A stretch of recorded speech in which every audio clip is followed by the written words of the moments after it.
L'autre grand événement de ce week-end, ce sera demain 10 mai avec la commémoration de l'abolition de l'esclavage.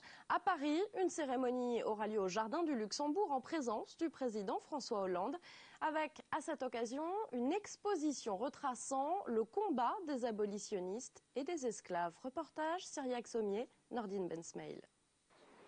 Le calme règne dans le Jardin du Luxembourg. Dans moins de 24 heures, les lieux seront investis par des centaines d'invités de la Journée nationale des mémoires de la traite, de l'esclavage et de leurs abolitions. Face au kiosque à musique qui accueillera la cérémonie officielle, un préau abrite une exposition intitulée « La République et les abolitions ».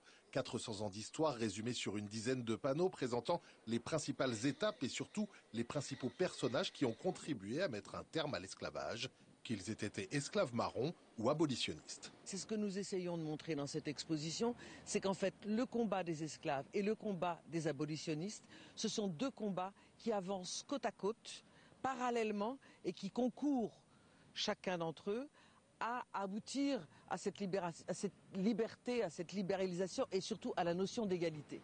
Cette exposition montre donc que la fin de l'esclavage n'aurait pas eu lieu sans le combat des esclaves qui ont construit leur liberté. Elle rappelle que les deux abolitions françaises en 1794 puis en 1848 sont le fruit de très lourds affrontements, révoltes et soulèvements partout dans les colonies. En ce 210e anniversaire de l'indépendance d'Haïti, les héros de la révolution haïtienne sont également à l'honneur. Cette exposition est installée ici sous le préau Saint-Michel, à moins d'une centaine de mètres de l'endroit où s'exprimera le président de la République. Elle ne sera d'abord visible que pour les seuls invités officiels de cette cérémonie du 10 mai, avant une ouverture au grand public pendant une quinzaine de jours. Et nous sommes ce soir avec Myriam Cothias, présidente du Comité national pour la mémoire et l'histoire de l'esclavage. Bonsoir. Bonsoir. Alors, est-ce que vous pouvez nous parler un petit peu de la cérémonie de demain à Paris? Comment ça va se dérouler?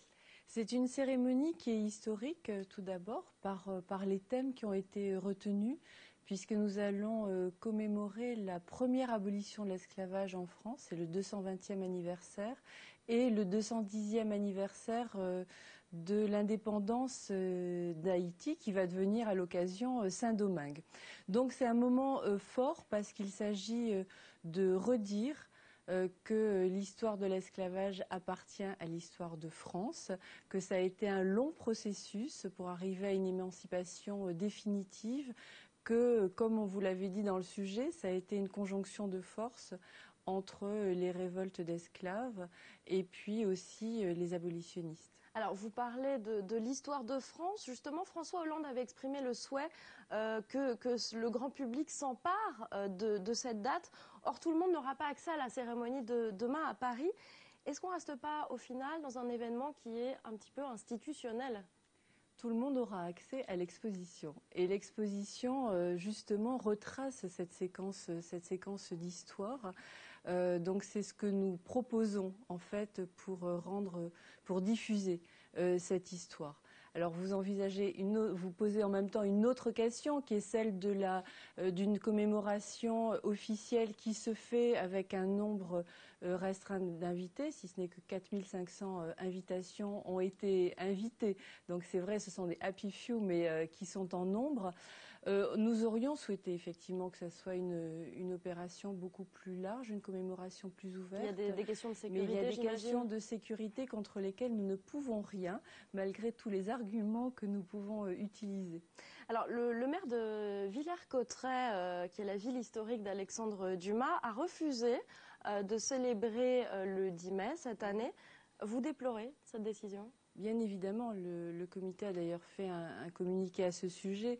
Ce qu'on peut déplorer, c'est qu'il y ait cette association entre histoire de l'esclavage et repentance. Ça, c'est nouveau dans le paysage politique français. C'est-à-dire que d'une certaine façon, si on pousse le raisonnement du maire de Villers-Cotterêts au bout, ça voudrait dire qu'on ne pourrait plus du tout parler d'esclavage puisqu'on ne ferait que parler de repentance au bout du compte. Ce que nous dénonçons, c'est que derrière ces idées, il y a une vision racialiste de l'histoire de France, il y a une opposition entre blanc et noir et qui se vont à l'inverse des principes de la République. Alors, on va en reparler. Avant de vous retrouver, on va évoquer une autre cérémonie qui aura lieu demain. Ce sera à Nantes, qui fut le principal port négrier de France. 550 000 esclaves y ont embarqué. C'est un tiers des personnes déportées durant la traite négrière. On retrouve sur place Christian Tortel.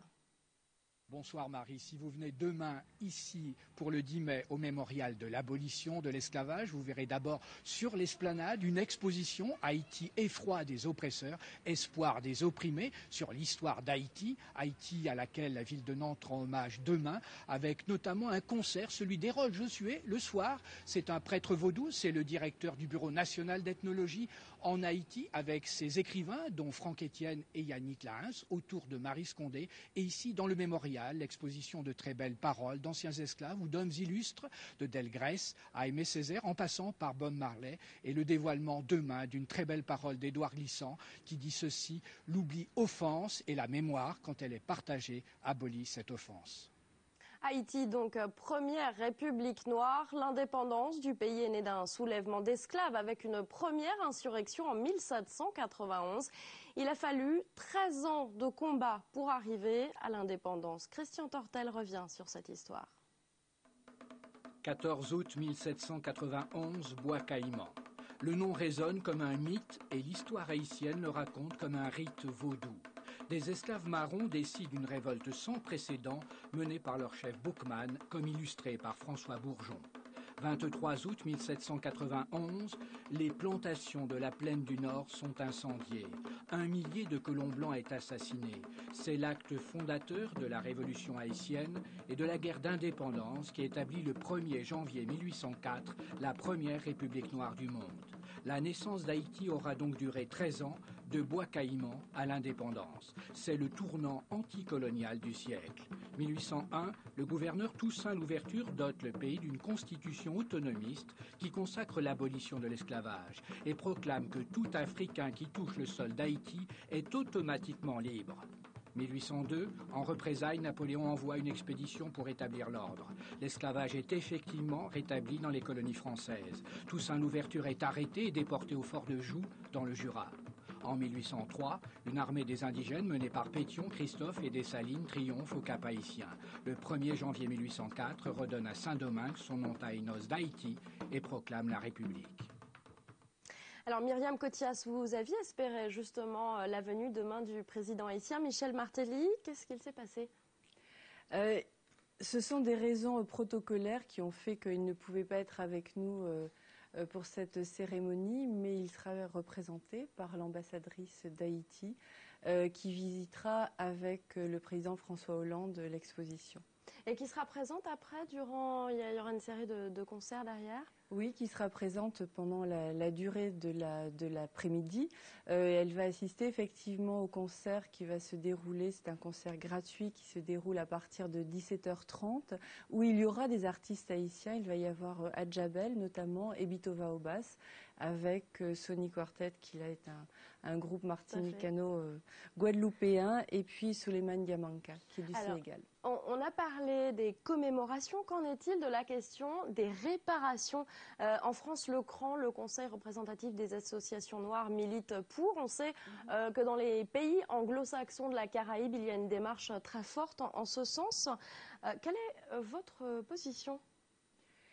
Elle n'est pas arrêtée pour l'instant. Enfin, elle n'est pas arrêtée, en tout cas au sein du comité, puisque nous avons lancé une mission sur la question des réparations des indemnités, c'est-à-dire que nous allons faire des auditions, aussi faire des enquêtes proprement historiques. Il nous manque beaucoup d'éléments en fait pour réfléchir sur cette question à un niveau qui ne soit pas moral.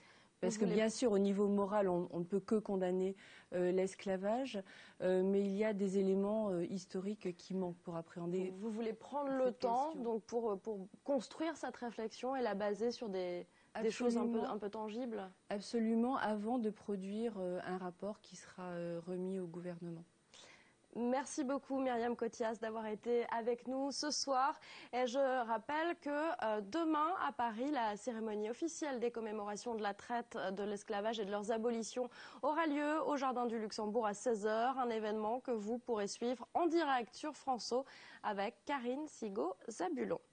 Avant de refermer cette page spéciale, rappelons que le combat contre l'esclavage fut aussi porté par des personnalités féminines, à l'image d'Olympe de Gouges, une femme de lettres.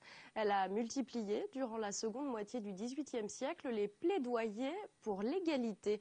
Récit de Cécile Loyal et François Broge.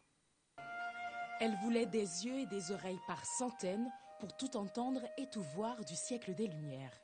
Née à Montauban en 1748, Olympe de Gouges est ébranlée dès son plus jeune âge par les préjugés racistes. C'est à Paris qu'elle s'affirme résolument abolitionniste. Un commerce d'hommes, grand Dieu. Et la nature ne frémit pas? S'ils sont des animaux, ne le sommes-nous pas comme eux? Des mots écrits en 1788 qui bouleversent cet auteur. On retrouve tout son courage, sa force de penser pour cette femme qui se lève au milieu de son siècle. Olympe de Gouges tente d'éveiller les consciences au théâtre. En 1785, elle écrit L'esclavage des Noirs, véritable brûlot sous la monarchie absolue. Le code noir est en vigueur, le lobby colonial est puissant. Il faut attendre la Révolution pour que la pièce soit représentée. À l'époque où Olympe de Gouges fait jouer sa pièce de théâtre à la Comédie Française, c'était une pièce de théâtre quand même très révolutionnaire. Eh bien, on n'était pas assuré que la Révolution durerait. Il pouvait y avoir un retour de bâton. Harcelée et même menacée, Olympe de Gouges bénéficie du soutien de la Société des Amis des Noirs. Peu à peu, leurs idées triomphent. L'idée s'est imposée qu'il fallait abolir l'esclavage et en 1994, comme ça, c'est la convention montagnarde, donc une convention issue des milieux populaires ou de la petite bourgeoisie qui l'abolit. Une abolition que ne verra pas Olympe de Gouges, condamnée à la guillotine 3 mois auparavant. Son engagement est salué dès le 19e siècle. Elle rejoint la liste établie par l'abbé Grégoire, des hommes courageux qui ont plaidé la cause des Noirs.